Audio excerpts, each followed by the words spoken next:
Yang pertama, apakah ibadah itu transaksional?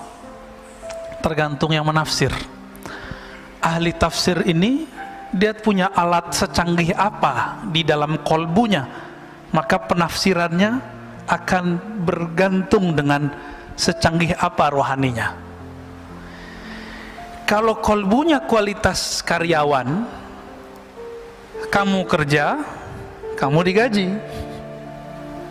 Bahasa Arabnya maqamul ummal, makom para pekerja.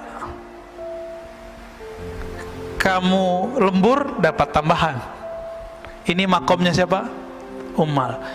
Jika si ustadznya menafsirkan kolbu dia baru makom seperti itu, maka dia akan bilang apa? Doa itu, ibadah itu transaksional.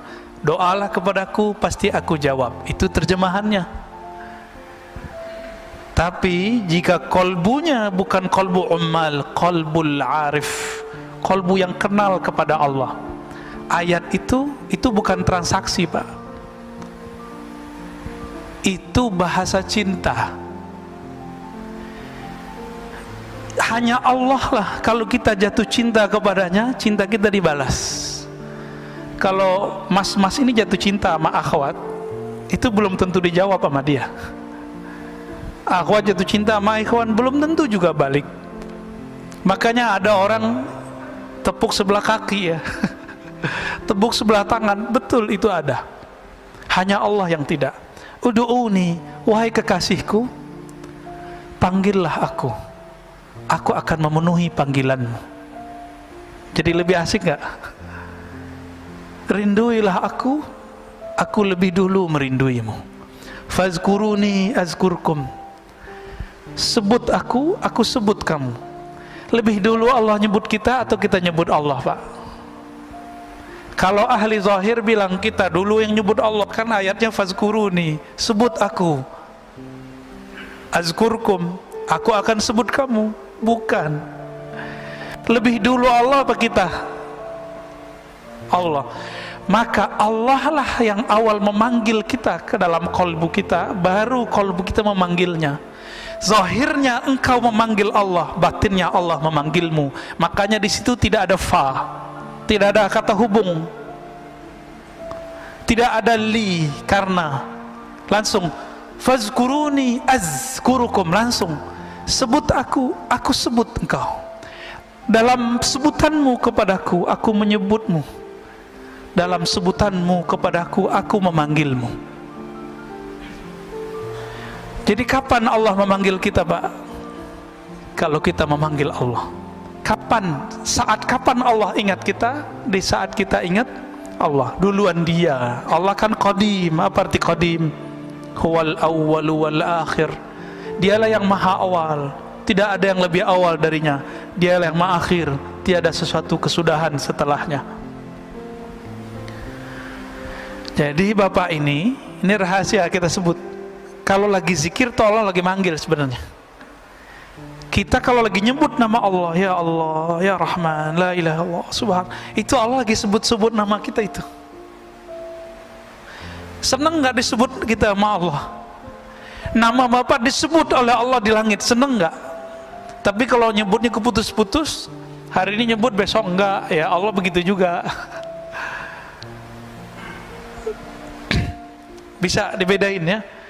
Jadi tergantung dia punya alat apa di kolbunya. Sebatas itulah kemampuan dia mengambil makna ayat. Jadi ayat itu diterjemahkan bukan berdasarkan harfiahnya, tapi berdasarkan kedalaman kolbu orang yang punya kolbu. Ya. Yang kedua, kalau sholat itu adalah kenangan kita dengan Allah, terus kenapa ada orang yang sholatnya buru-buru gitu ya? Sholat orang yang buru-buru ini ada persoalan fikih, bukan persoalan ruhani, Pak. Itu kan kiai-kiai fikih aja itu.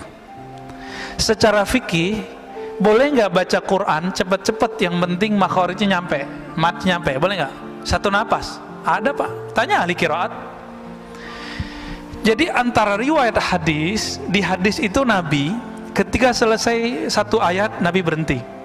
Alhamdulillahi Rabbil Alamin Ar-Rahmanir Rahim. Begitu di satu riwayat. Riwayat ini ahad, diriwayatkan oleh sekelompok kecil ahli hadis. Tapi ahli qiraat punya kaidah sendiri. Ahli qiraat, ahli bacaan, mereka meriwayatkan secara mutawatir bahwa ada namanya bacaan satu napas. Guru kita di sini Said Agil Munawwar. Dulu di Mekah tanya sama beliau, Pak. Beliau kalau mimpin imam itu sholatnya satu napas, tapi kayak orang bernapas. Kayak imam kita Ustadz tadi, tapi satu napas tuh bacanya. Bismillahirrahmanirrahim. Ya, atau disambung Alhamdulillahirabbil alamin arrahmanirrahim terus sampai waladhdallin, amin, satu napas. Ada yang sanggup nggak? Tanpa mengurangi matnya, tanpa mengurangi makharijul hurufnya. Tanya Pak sama beliau.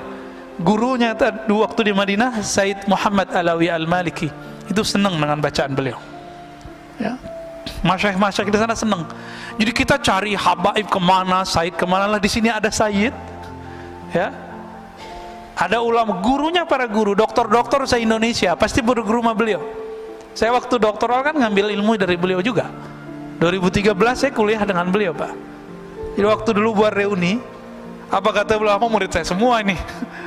Saya ingat nggak dulu ada pertemuan Pak di sini dulu ya? Ya. Cuma karena corona mungkin nggak bisa lagi dibuat ya. Beliau ngomong begitu ya sih, kita ketawa juga. Bahkan Habib Umar yang baru wafat itu murid beliau juga. Habib Umar yang namanya. Ya, Habib Umar Ibrahim, ya Allah yarham. Itu murid beliau juga, Pak. Kan kayak sekelas Habib Umar, itu murid beliau apalagi saya. Gitu. Tanya sama beliau tuh. Lalu bagaimana dengan yang sholat cepat-cepat itu? Yang memasukkan tumakninah ke dalam rukun sholat itu kan di mazhab Syafi'i juga tidak semua. Ya, di rukun 13 ada nggak tumakninah? Nggak ada, Pak. Tumakninah adanya di kitab lain, Kifayatul Akhyar itu ada tumakninah. Ya, karena dia tidak memasukkan tumakninah, maka bagi mereka jadi udah 7 menit beres, 23 rakaat lagi, Pak. Ya, kita nggak usah mempersalahkan 23 rakaat dengan konteks itu kan beritanya yang gede. Kan banyak di dunia ini, di masjid-masjid kita 23 rakaat tapi bacaannya standar, ada kan? Bapak kan nggak tahu, di Mekah itu kan banyak masjid. Itu banyak masjid-masjid kecil itu pakai Alhaakumut Takatsur, Pak, 20 rakaat sampai Qul a'udzu binnas. Alhaakumut Takatsur, setelah itu Qul huwallahu ahad. Persis sama kayak di pesantren-pesantren, di surau-surau lama, di masjid-masjid jadul. Masih ada nggak di Jakarta sekitar yang begitu? 23 rakaat dimulai dengan Alhaakumut Takatsur. Ya alhamdulillah. Kita kan taunya yang sekarang di Masjidil Haram doang, piknik sesekali. Ya, kalau nanti masih ada umur, nanti dibuka umroh lagi bulan Ramadan, sesekali sholat di masjid sekitaran Mekah. Cari, Pak, ada ketemu ntar. Ya, taunya yang Masjidil Haram doang ya. Taib. Yang terakhir apa tadi saya lupa. Oke, bagus. Simahum fi wujuhihim min athari sujud, akhir dari surah Al-Fat. Dalam tafsir Imam Tabari, tafsir Imam Salafus Saleh, beliau mujtahid mutlak tapi tidak keluar dari mazhabnya dan masih bermazhab Syafi'i. Apa kata beliau? Simahum fi wujuhim itu adalah al-khusyu', pancaran bekas kekhusyuan di wajah. Gitu. Ini secara rohani. Secara fisik bagaimana?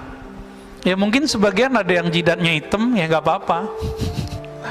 Tapi kata sima itu menunjukkan karakternya tidak hanya sampai di fisik, tapi tembus sampai ke batin. Maka bapak-bapak yang jidatnya hitam ini tanggung jawabnya berat, Pak. Harus menyelaraskan zahir jidatnya yang hitam dengan batinnya yang sujud. Karena jidatnya kelihatan kayak orang sujud, batinnya harus sujud juga. Ya, yang punya jidat hitam itu berat tuh, Pak, yang punya jidat hitam tuh ya. Hati-hati. Bisa riya nanti, Ya. Bisa juga tambah takut kepada Allah. Ya Allah, jidatku udah hitam tapi sujudku nggak khusyuk-khusyuk. Oh, itu merasa hina kita di hadapan Allah. Jadi makna yang tepat gabungan dari dua-duanya. Zahirnya ia bertanda, batinnya ia beraura.